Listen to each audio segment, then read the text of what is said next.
Raízes do Brasil. Não é um livro sobre raízes medicinais, nem nada do gênero, mas é um livro sobre as nossas raízes sociopolíticas. É sobre ele que eu vou comentar um pouquinho e deixar lá no meu canal do YouTube, fazendo companhia para outros, com outros intérpretes do Brasil, canal Prof. Renato Martini.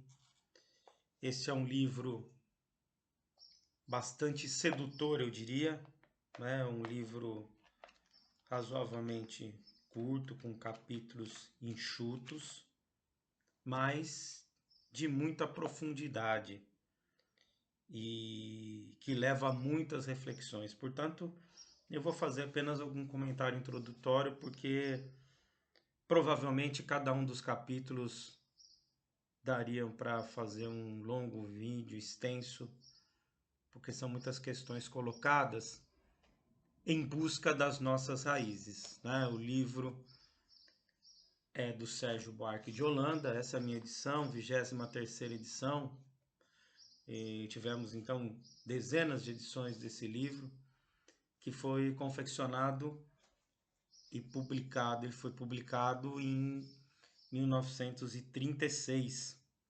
O Sérgio Buarque nasceu em 1902, exatamente no ano em que Euclides da Cunha publicou Os Sertões, né? Que nós deixamos lá um comentário no canalzinho. E então, o Sérgio Buarque, muitos já devem ter ouvido falar, inclusive é pai do famoso compositor, músico Francisco Buarque de Holanda, né? E nasceu em 1902, conhecido como crítico literário, desde jovem já teve um engajamento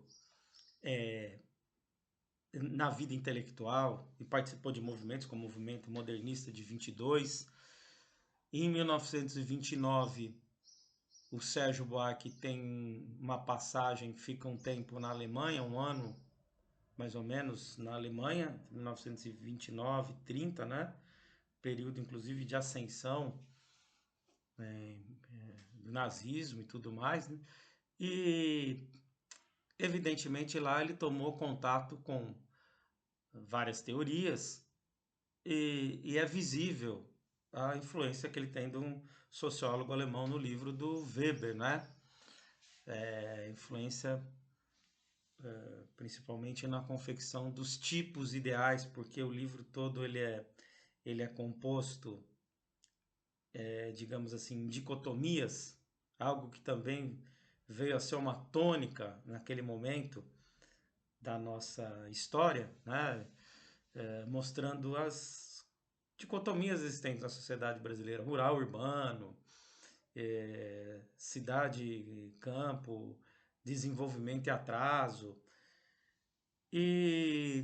Por exemplo, o capítulo 2 que ele é intitulado Trabalho e Aventura, né? Que são dois tipos, ou seja, ele faz ali ah, dois modelos, ele confecciona dois tipos, né, de sociais. Então, isso tem muita influência do Weber, para quem sabe, né, o que seria esse tipo. Eu não vou entrar aqui, porque senão eu teria que abrir um outro leque de discussão. Mas, portanto, essa influência é visível no livro. Bem, o que ele está pretendendo aqui, né? Na realidade, que raízes são essas?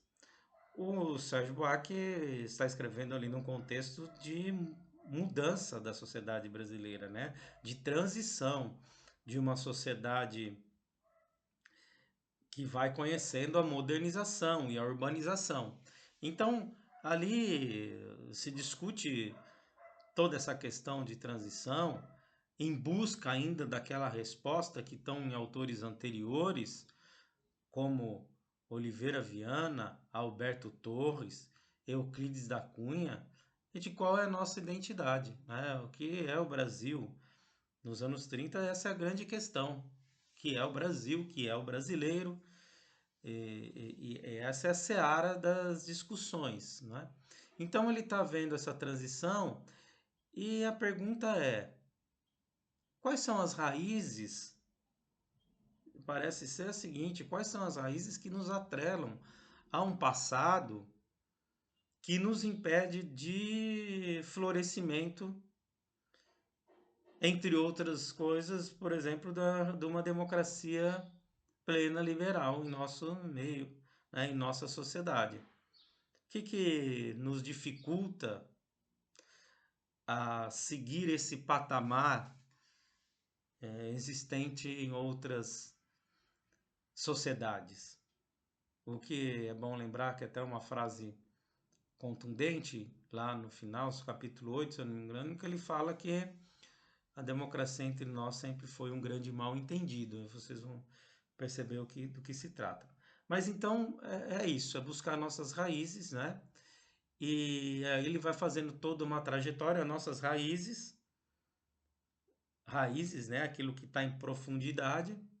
Então nós temos que retornar, ele analisa e faz até um retrospecto da nossa herança ibérica, né? Da nossa tradição histórica que vem lá de Portugal, da Ibéria, né? Aí vale para um pouco a Ibéria juntando ali Portugal e Espanha, e então ele vai fazendo toda essa decorrência, e é por isso, inclusive, que ele começa o capítulo primeiro do livro, chama-se Fronteiras da Europa, e ele vai mostrar então essa tradição portuguesa, que muito baseado na cultura não do indivíduo, né, do individualismo, como é usual em outras regiões, na Saxônia, etc., mas da pessoa, do personalismo. Ou seja, lá em Portugal nós não assistimos, e isso já nos influenciou muito na formatação do que somos, nós não assistimos um feudalismo no sentido clássico, em que as hierarquias são bem rígidas, é uma sociedade estamental, e que isso leva até um momento de conflito, de choque entre nobreza e rei. Pelo contrário, lá isso era mais fluido, né? Nós não temos essa distinção muito clara entre classes sociais, porque é uma transição entre, né, depende muito da vontade pessoal do rei, de nomear, etc. Então, uma cultura que é baseado nesse mérito pessoal de relações estabelecidas, de pessoa para pessoa, né?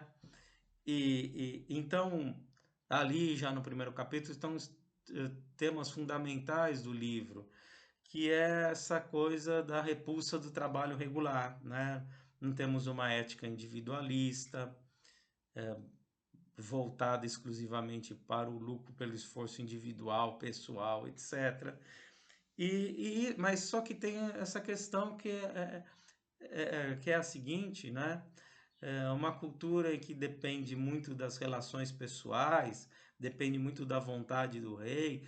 É bom lembrar que, por exemplo, a instituição do Estado Nacional em Portugal foi um projeto que uniu várias classes, né? É um projeto de fato nacional de união entre burguesia, nobreza, interessou a todos essa unidade para a confecção, estruturação desse Estado.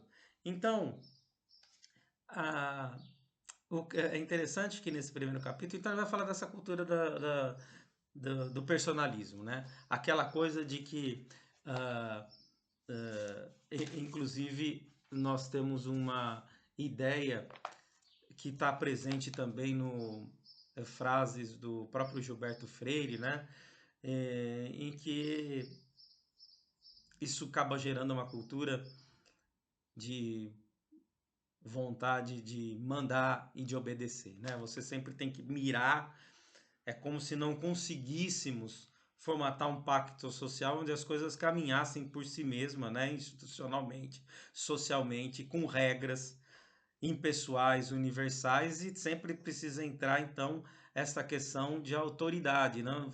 A fragilidade do nosso pacto social, sem aprofundar muito, né, que vem essa cultura do personalismo, do tipo de sociabilidade que lá se configurou, né? Nós sabemos, não houve uma revolução burguesa clássica, essa ideia de direitos naturais, individuais, né, que todos são iguais perante a lei, etc. Isso é muito distante em Portugal, né? Muito mais uma ideia de desigualdade, né? Que assim, uns são mais que outros mesmo. Isso depende muito das relações que se estabelecem, mas essa tem uma questão, né? Que, como eu estava dizendo até lá próximo ao Gilberto Freire, vontade muito grande de mandar e obedecer. Essa busca da autoridade, né? Então, as ditaduras, né? E mesmo nós temos uma tradição lá de santo ofício, né? De uma rigidez maior nesse aspecto religioso, de imposição contra o lucro, contra o usura, tá tudo nesse pacote em que a vontade de mandar e a disposição para cumprir ordens são peculiares, mas e que em terras, eu não sei se eu identifico aqui, em que ele fala, né, em que terras onde todos são barões, é difícil estabelecer um pacto ah, razoável, né, social. Então, a falta de coesão em nossa vida social não representa, assim, um fenômeno moderno. Essa característica, então, eu só estava tentando achar aqui o que predomina também nessa sociedade é essa ideia, que é uma visão ainda, né, muito vinculada à nobreza, ao privilégio, ao prestígio. Então, a ideia de que o ócio importa muito mais do que o negócio. Que a atividade produtora não é mais, não deve ser mais valorizada, não é mais valiosa do que a contemplação e o amor e o amor, né? E outras esferas. Tanto a palavra mourejar, né? Aquela coisa assim de não, de não fazer, de não ter uma coisa produtiva fixa, trabalhar, né? Então, é, é, essa ele começa por aí, né? Então, mostrando já essa raiz ibérica, e ele vai seguindo todo o percurso, e no capítulo 2 faz esses dois tipos ideais, como eu tinha dito, trabalho e aventura, né? Ele vai fazendo o tipo ideal. No Weber não existe o tipo ideal em sentido puro, né? Mas pendente, mais para uma configuração ou outra. E ele faz a distinção entre trabalho e aventura, ou seja, a ética do trabalhador, a moral do trabalhador e a moral do aventureiro. Aqui não há um juízo de valor, de qual é melhor ou não, mas são visões de mundo diferentes e comportamentos diferentes. Então, no aventureiro, que é o que predominou na nossa colonização, é a ideia de que você busca a riqueza, mas não pelo aquilo que de heroísmo, né?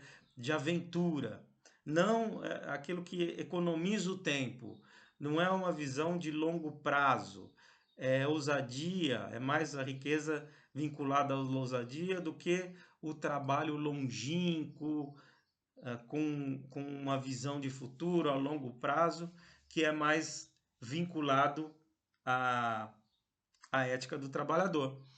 E então a gente, isso até classicamente se diz muito, né? Quando a gente faz a distinção entre a colonização norte-americana aqui no Brasil, a portuguesa, né? Então ele vai mostrando essa dicotomia entre trabalhador e aventureiro. Na ética do aventureiro, a valorização é muito mais do objetivo final, que é enriquecimento, chegar ao final, né? Ignora fronteiras. É a ideia de suprimir o tempo. e ao mesmo tempo que do trabalhador é mais concentrado nos meios, que persiste um esforço contra a audácia, a instabilidade, o imediatismo. Mas é claro que isso tem decorrências, né? A maneira como é estabelecida, em qual visão, em qual moralidade se assenta, tem diferenças. Por exemplo, a do aventureiro, e que foi o que aconteceu aqui, a colonização, portanto, se transforma em algo muito mais perdurário. A terra é para gastar, para arruinar, não é para proteger ociosamente, etc. Agora, como eu disse, não há um juízo de valor, não está dizendo, lamentando que aqui seja assim ou não, mas é assim. E, inclusive, aqui entra um papel, um ponto importante, interessante. E eu sugiro, como eu disse, o livro, porque é uma linguagem de um crítico literário, é um livro, como disse, sedutor, né? Que você vai lendo ali com uma leveza das palavras, é, não são carregados de conceitos, né? Sociologuês, politiquês, mas isso também pode ser enganador, porque ali nas entrelinhas tem muitas profundidades a serem exploradas, né? Quase não há citações, tem algumas notas e essas notas até dizem muito, enfim, mas é escasso. E então ele não está fazendo juízo, mas se aproxima muito de uma visão do Gilberto Freire, que longe de lamentar que a colonização seja feita por português, mas o português ele é, como diz o próprio Gilberto Freire, né? Ele é plástico, plástico em sentido adaptável, foi adaptável. O fato de não querer impor aqui uma colonização nos moldes, ou seja, de reproduzir aqui na colônia a vida que existia lá na Europa, é que permitiu a colonização portuguesa ser bem sucedida. Porque a distância é muito grande, geográfica, climática, né, entre essas características de lá e de cá. E provavelmente não conseguiria reproduzir aqui. Então o português meio que desencanou, né? Ele foi se adequando às condições, até imbuído dessa ética da aventura, porque se é uma coisa provisória, você não precisa visão é provisória, enriquecer num curto espaço de tempo, etc. Você não precisa montar muita estrutura e se preocupar com isso.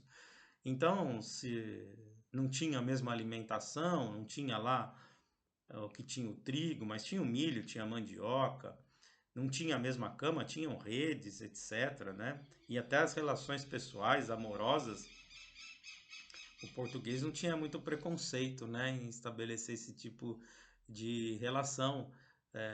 E a gente sabe que a miscigenação aconteceu, né, sem muito freio, né, muito comum, inclusive portugueses que tinham duas famílias, cá e lá, etc. Bom, mas ainda assim, né, a gente existem então certas características, né, que levam a,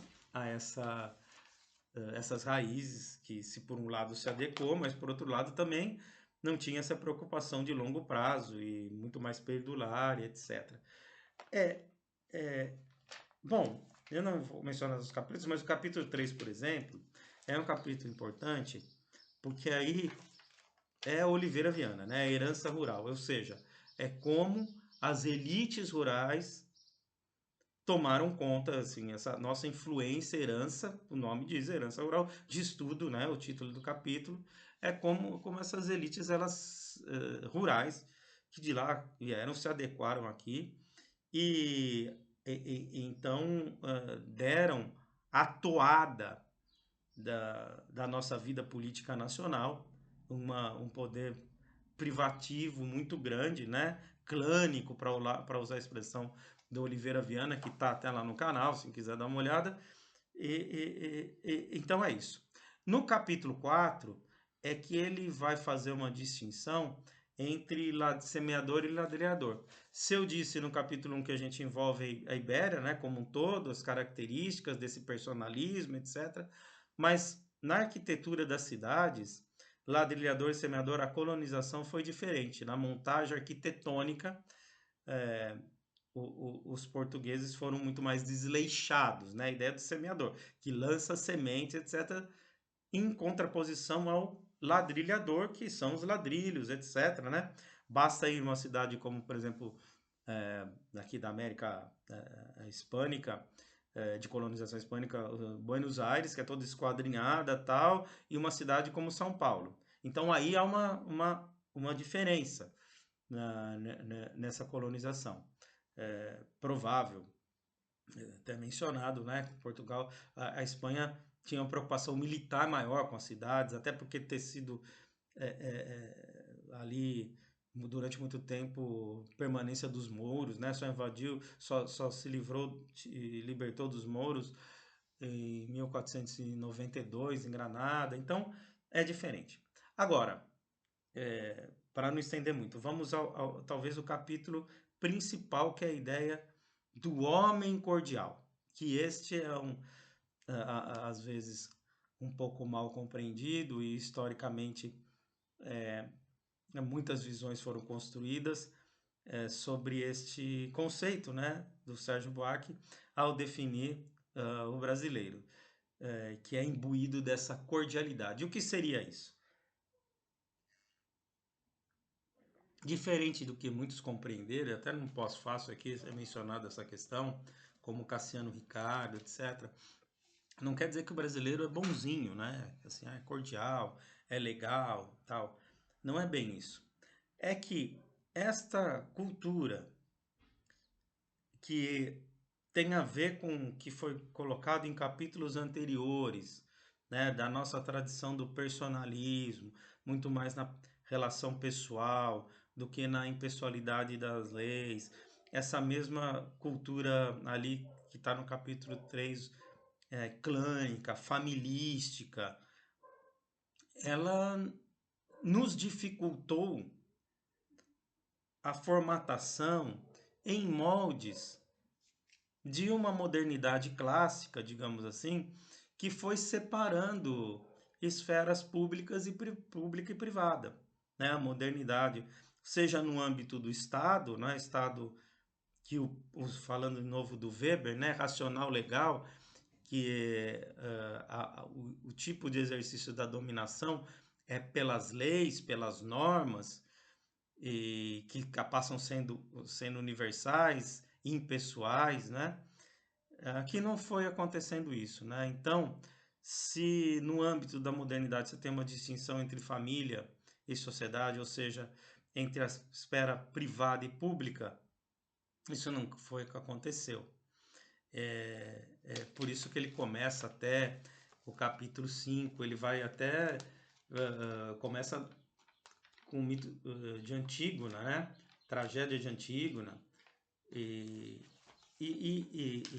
porque ali tem uma questão, quando se coloca a questão pessoal das amizades sobrepondo seus interesses da cidade, essa analogia que ele está fazendo.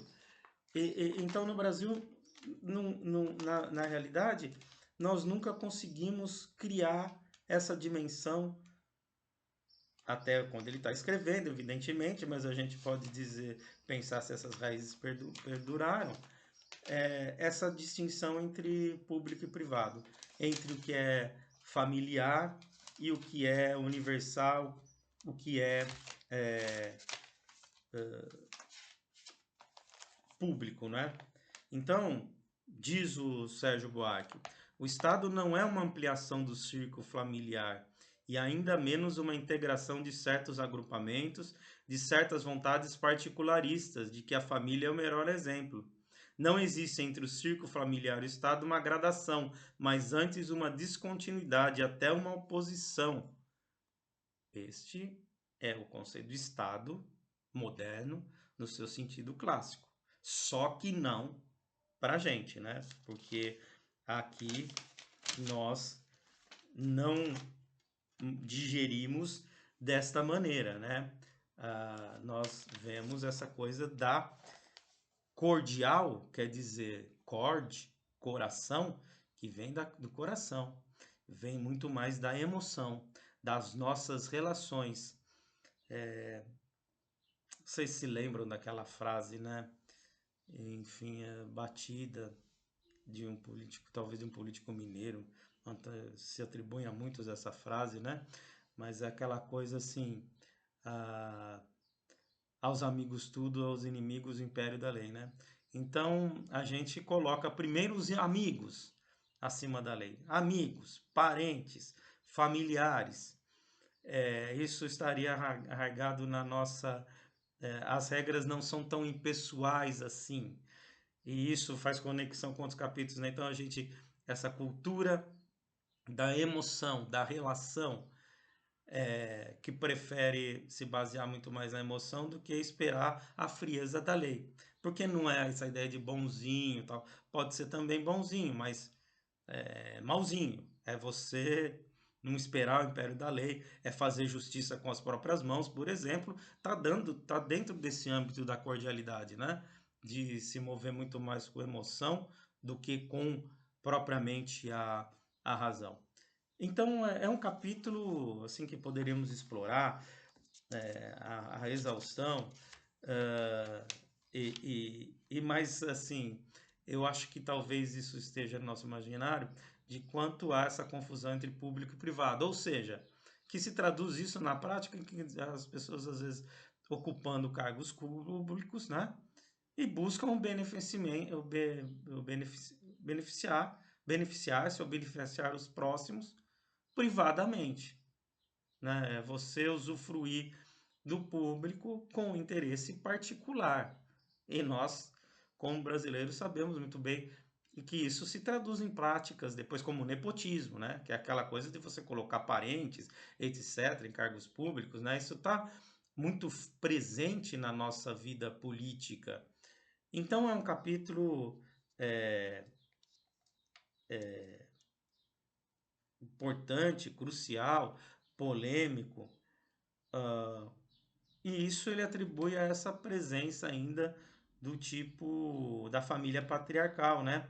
No Brasil, onde imperou desde tempos remotos o tipo primitivo da família patriarcal, o desenvolvimento da urbanização, que não resulta unicamente do crescimento da cidade, mas também do crescimento de meios de comunicação, etc., através das vastas áreas rurais para esferas de influência das cidades, já acarretar um desequilíbrio social cujos efeitos permanecem vivos ainda hoje. Não era fácil aos detentores das posições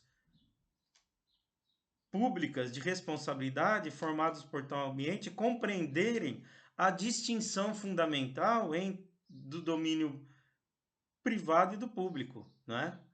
Assim, eles se caracterizavam juntamente pelo que separa do funcionário patrimonial do puro burocrata. A ideia do Estado, ou seja, é a ideia de que o Estado a se pertence, é um naco que você tem direito de ter como seu um naco, um pedaço desse Estado para benefícios privados, né? Então a própria gestão política apresenta-se como assunto de seu interesse particular. As funções, os empregos e benefícios que delas oferem relacionam-se a direitos pessoais do funcionário e não interesses objetivos, como sucede no verdadeiro Estado burocrático em que prevalece a especialização das funções e o esforço para assegurarem garantias jurídicas aos cidadãos. Né? Então, é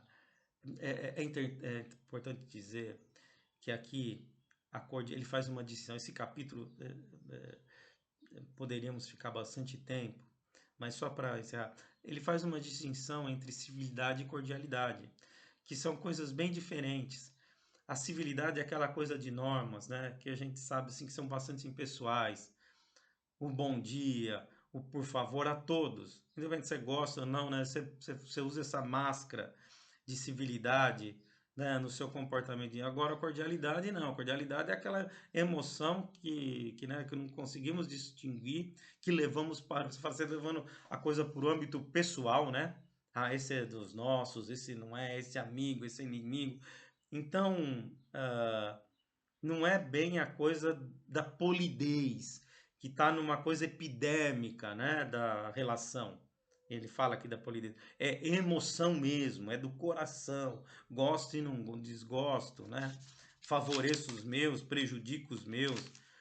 E que então nós não temos essa cultura individual, individualizado. Então, ele diz, né, em determinado momento, um certo pavor de viver consigo mesmo, né? Me cito Nietzsche, vosso mau amor de vós mesmos faz do isolamento um cativeiro. Então, temos essa dificuldade, já queremos, né? E vai construindo, né? Muito sedutoramente, e ele vai, mostra, chama, por exemplo, negociantes, interessante essa passagem, quando ele menciona no Consciente da Filadélfia, pegando viajantes, relatos, etc., né?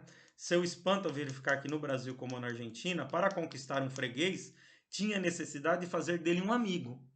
Então é essa, primeiro se constrói a relação, não tem aquela frase, é, amigos, amigos, negócios à parte, só que no Brasil não. Primeiro se estabelecer até a relação de amizade para poder fazer comércio, etc. E, e, e é interessante que ele vai até, né, nos meandros até religiosos, né, como nós cita aqui a Santa Teresa de Linux, né, que para nós nessa cultura de proximidade, de amolecer as normas, etc., nós chamamos de Santa Teresinha, né? Então essa coisa de até mesmo os santos nós nos trazemos ali numa proximidade. No Brasil, uma frase dele na página 110 da minha edição, no Brasil é precisamente o rigorismo do rito que se afrouxa e se humaniza. Então nós temos uma versão ao ritualismo, etc. Então é isso. Agora, é, depois tem outros capítulos, Novos Tempos, etc. Mas é assim, Índia, no capítulo 8 que ele fala, a democracia entre nós foi um mal entendido. Ou seja, ele fala em determinado momento, lá no começo, somos desterrados na nossa própria terra. Fala da nossa cultura transplantada. Por quê? Porque essa cultura que vem de lá, né, do personalismo, né, de Portugal, teve que se adequar aqui outro povo, outra geografia. Então, desterrados na nossa própria terra. E aí os próprios modelos que nós nos importamos, e aí vai lá no Oliveira Viana, Alberto Torres, né? E aí nesse sentido são afinados, porque de nada adianta a Constituição, as normas da democracia, etc., se nós não temos os pressupostos. Essa é a mesmo diagnóstico. Não é, porém, só fazendo uma distinção aqui, já que eu falei do Oliveira Viana, não é, porém, o mesmo remédio, porque o Oliveira Viana aposta numa força maior que essa tradição, que essa cultura, para romper justamente com isso. E o Sérgio Bach percebe que, na verdade, se nós tivermos um Estado mais forte, autoritário, etc., não vai que vai quebrar essa tradição, mas vai fortalecer, né? Então a aposta ali é muito nas entrelinhas, tal, é que o próprio processo de modernização, de urbanização, de avanço, fosse gerando mais uma cultura da impessoalidade, de respeito à norma, e aí sim nós sabemos, né, o Sérgio Buarque configurado no campo democrático, até na vida mesmo política, da vida dele mesmo, pessoal, né, a trajetória de aposta na democracia, então que não adiantaria apostar a esperança dele é a esperança da democracia, mas que seria um lento processo, talvez de esperança pelas próprias transformações que iriam ocorrendo, né? Ele não dá também uma saída, não tem aqui uma fórmula, também não dá uma solução, mas faz um livro, como eu disse, muito sedutor, que te pega e vai mostrando então as nossas raízes que nos aprisionam a um passado ainda que não nos permite, no momento que ele escreve, 36, temos um modelo completo de democracia, de Estado racional legal, de modernidade, todas essas exigências, inclusive, que são necessárias para o bom funcionamento de um sistema democrático, entre outras coisas. Tá bem? Obrigado pela atenção e até a próxima.